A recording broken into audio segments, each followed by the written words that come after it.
Well, hello there. I'm Pete LaFrance, the old Growler. Welcome to Meeting Expectations. If this is your first time here, what we do is we take a look at a can or a bottle of beer. We read what's on the label, we take a look at the artwork, and see what the brewer is trying to sell us. Then we crack it open and see if it meets expectations. There's 3 steps to how I do my tastings. Most people, well, first of all, I always use the same style of glassware. That way, no beer has a leg up as far as clarity or aromatics. Speaking of aromatics, most people will do tastings. What they'll do is they'll take a look, they'll sniff, they'll sip, and then they'll tell you what it is. Well, what I do is I look, I first sip, and then sniff. Why? Because sometimes the olfactory nerves can cheat the taste buds and have them waiting for something that maybe not be there. I'll let Master Sommelier Fred Dex explain it all to you. He can do it a lot better than I can. Finally, beer should be served at the right temperatures, optimum temperatures. Ales are fermented at rather high temperatures, sometimes as high as 70 degrees Fahrenheit. You can feel on the side of a fermenter the heat that's going on in there, fermenting on the top. So they should be served at relatively high temperatures. I say relatively high, say 50 degrees Fahrenheit to 55, and 50 degrees is actually cellar temperature. All right, as far as lagers go, they ferment a lot longer. They ferment for about a month at about 33, 34 degrees Fahrenheit at the bottom of the fermenter. It takes them a lot longer. So they should be served at optimal temperature between 40 and 45 degrees Fahrenheit. If you want to find out the temperature for your favorite beer, click on the banner right up there and you'll find out. All right, what I usually do whenever I do tastings is I use a thermopen. There's a link down in the description box that you can get your own, and that way you'll be sure to have your beer at exactly the right temperature. All right, for those of you who have been here before, you know what's coming next. What do we have today? We have from Twin Barns Brewing Company up in New Hampshire. It is Palmer'sTown New England IPA. Palmer'sTown New England IPA. And what is it? Okay, it's a New England India Pale Ale with Citra, Amarillo, and Mosaic hops, brewed by Twin Barns Brewing Company in Meredith, New Hampshire. Okay, 1768. That's when Palmer'sTown, New Hampshire was founded. Now called Meredith, it's our brewery's home. On the shores of Lake Winnipesaukee, there is no better place to enjoy the New England India Pale Ale with notes of tangerine and pineapple suspended in a deep, smooth haziness. Enjoy. All right, proper beer, raised in a barn, twinbarnsbrewingcompany.com. It's an independent craft beer brewery, according to the Brewers Association. The government warning here that I shouldn't operate heavy machinery or I shouldn't be pregnant. I don't have to worry about either one of those things. All right.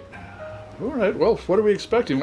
I tell you, I'm a fan of Twin Barns. In fact, there is a nice series of the Twin Barns tastings that I've done. You can click right up there. It'll take you to the playlist. Palmer'sTown New England IPA. I'm looking for something lush, something kind of creamy with bits of, as they said, pineapple and tangerine. So that's exactly what we're looking for. It's going to be a hazy one, New England. Come on, that's all there is to it. And since it is a India Pale Ale, it should probably be around 50 to 55 degrees Fahrenheit. Let's crack this open and see if it meets expectations. There's a little bit of CO2 smoke off of that. Here we go. Oh, it's a hazy one, that's for sure.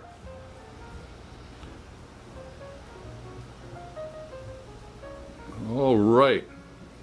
It looks like a New England IPA.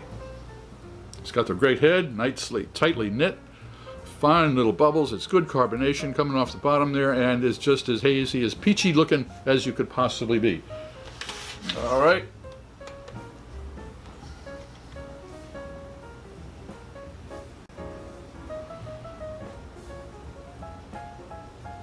We are at 51 degrees Fahrenheit. Absolutely perfect. All right, it's perfect temperature. It looks like a New England India Pale Ale. Let's see if it tastes like one. Cheers.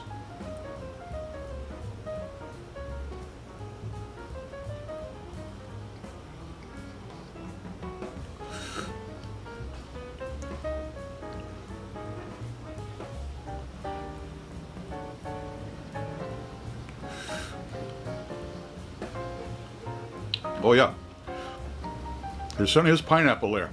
There's no doubt about that. And there's a sharpness. It might be just a singular part of the hop, but let's see. I'm not getting much tangerine there, although it is a citric type of a hop spike. You notice I took 2 sips. The first one is an acclimation. The taste buds, they're asleep. They're very happy all by them little selves. And then you hit them with something and they go, what, wait, what? Well, what was that? And even as long as you can keep something in your mouth, they're still befuddled. So they need that second to adjust themselves and say, well, okay, now we're ready. And then I took the second sip. So it's right on so far. First nosedive. There's some tangerine there, yep. But it's mainly, it's a very kind of a clear, fresh, cool aroma that I'm getting. One more swig.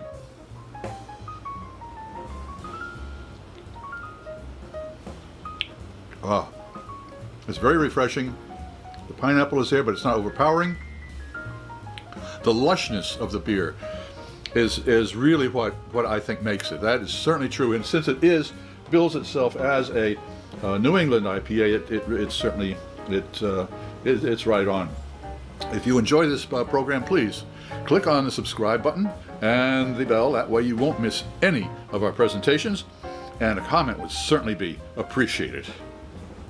Well, does Twin Barns Brewing Palmer'sTown New England IPA meet expectations? It certainly does. I'm Pete LaFrance, the old Growler, hoping all of your beers meet expectations.